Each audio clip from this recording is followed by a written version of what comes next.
السلام علیکم ناظرین، میں ہوں سہیل خان اور آپ دیکھ رہے ہیں سہیل انسائٹ 24۔ ناظرین 3 خبریں ہیں آج ہمارے پاس جس پہ ہم بات کریں گے۔ ایک تو یہ کہ مولانا فضل الرحمان صاحب کا جو بیان ہے متنازع، اس کے بارے میں فردر کیا ایسی چیز سامنے آئی ہے، کوئی آڈیو لیک کی کہانی ہے جو زیر گردش ہے۔ اس کے علاوہ ہم بات کریں گے ایران کا شام پر حملہ، اور تیسرا پاکستان نے کیا ریکویسٹ کی ہے چین سے جو چین نے ریفیوز کر دی۔ لیکن آپ کو ویلاگ شروع کرنے سے پہلے آپ سے ریکویسٹ ہے کہ پلیز چینل کو سبسکرائب کر دیں تاکہ آپ تک ہماری نیو خبریں پہنچتی رہیں۔ ناظرین آپ کو بتائیں کہ ایک آڈیو لیک ہوئی ہے جو زیر گردش ہے، جس میں ایک ریکارڈنگ کے مطابق جمعیت علماء اسلام کے جو عبدالغفور حیدری مرکزی سیکرٹری جنرل ہیں، انہوں نے کارکنان کو ایک میسج دیا ہے کہ اگر یہ پروپوگنڈا جو مولانا فضل الرحمان کے خلاف، مطلب یہ اس طرح کی چیزیں جو ان کے اگینسٹ آ رہی ہیں، اگر وہ آنا رکی نہ، یہ لوگوں نے اس طرح سے باتیں کرنا بند نہ کی، تو پھر آپ لوگ جو ہے وہ احتجاج کے لیے تیار رہیے گا اور ہم GHQ کے سامنے ایک دھرنا دیں گے۔ مطلب یہ کہ ان کو اپنی اس بات پہ کوئی ایسی ریئلائزیشن نہیں ہے کہ میں نے کوئی بات غلط کر دی ہے، بلکہ اس چیز کو وہ آگے لے کے جانا چاہ رہے ہیں جو کہ خطرناک بھی ہو سکتی ہے۔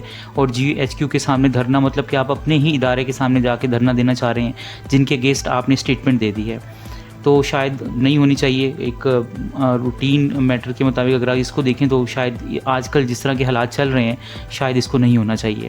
اس کے بعد ہم نیکسٹ چلتے ہیں کہ جو ایران نے شام پر حملہ کیا، اب اس حملے میں کیا ہوا وہ آپ کو اس کی پوری ڈیٹیل بتاتے ہیں۔ مشرق وسطی میں ایک بڑی خبر سامنے آئی ہے جہاں ایران نے پہلی بار موجودہ علاقائی جنگ کے دوران شام کی سرزمین پر حملے کا اعلان کیا اور اس کے بعد حملہ کیا، اور حملے میں کشیدگی جو ہے وہ مزید بڑھی ہے اور ایک نئی بحث چھڑ گئی ہے۔ یہ تنازع کیا ہے آپ کو بتاتے ہیں کہ ایرانی پاسداران انقلاب یعنی IRGC کا کہنا ہے کہ انہوں نے شام کے مشرقی علاقے التنف میں موجود ایک امریکی اسپیشل آپریشن کمانڈر سینٹر کو میزائلوں اور ڈرون سے نشانہ بنایا۔ ایران کے مطابق یہ کارروائی ایران کے شہر میں امریکی حملے میں ایرانی اہلکاروں کی ہلاکت کے جواب میں کی گئی۔ تاہم اس واقعے پر مختلف دعوے سامنے آ رہے ہیں۔ ایران کا دعویٰ ہے کہ حملے میں امریکی تنصیبات، ریڈار سسٹم اور دیگر فوجی اہداف کو نقصان پہنچا ہے، جبکہ بعض ایرانی ذرائع نے امریکی فوجیوں کی ہلاکتوں کا بھی دعویٰ کیا ہے، لیکن اب تک ان دعووں کی کسی بھی آزادانہ ذریعے سے تصدیق نہیں ہو سکی۔ ایران امریکہ وار میں ایران کو جو چیزیں مطلب کہ جو چیزیں ایران کو شاید نہیں کرنی چاہیے تھی وہ بھی امریکہ نے کہہ کے کروایا۔ مطلب آبنائے ہرمز پہ فورس کیا کہ ہم بند کر دیں گے۔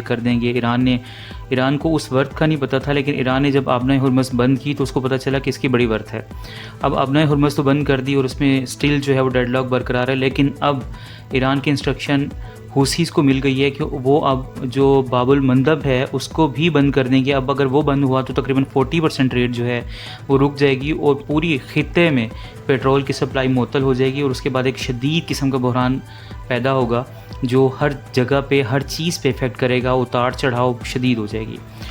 اس کے علاوہ آپ کو بتائیں کہ پاکستان کی معیشت سے متعلق ایک اہم خبر سامنے آئی ہے جہاں اطلاعات کے مطابق چین نے پاکستان کی جانب سے تقریباً 170 ارب روپے کے لیٹ پیمنٹ سرچارج معاف کرنے کی درخواست قبول کرنے سے انکار کر دیا۔ واضح رہے کہ یہ اصل قرض نہیں بلکہ بجلی کے شعبے میں تاخیر سے ادائیگیوں پر عائد ہونے والے اضافی سرچارج ہیں۔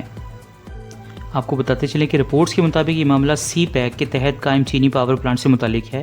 پاکستان پر ان منصوبوں کی مد میں اربوں روپے کی ادائیگیاں واجب الادا ہیں۔ حکومت نے چینی کمپنیوں سے درخواست کی ہے کہ تقریباً 170 ارب روپے کے لیٹ پیمنٹ سرچارج کو معاف کر دیا جائے یا اس کو کم کر دیا جائے تاکہ مالی دباؤ میں کچھ کمی آ سکے، لیکن چینی کمپنیوں نے معاہدے کا حوالہ دیتے ہوئے اس مطالبے سے اتفاق نہیں کیا۔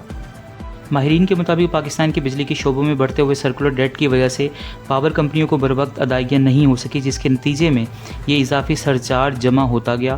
اب اس فیصلے کے بعد حکومت کو واجبات کی ادائیگی کے لیے مزید مالی وسائل تلاش کرنا پڑ سکتے ہیں، جبکہ بعض رپورٹس میں یہ بھی کہا گیا ہے کہ پاکستان بیرونی مالی معاونت کے مختلف آپشن پر بھی غور کر رہا ہے۔ تو ناظرین اب تک کے لیے اتنا، ملتے ہیں نیکسٹ ولاگ میں، اپنا خیال رکھیے گا، اللہ حافظ۔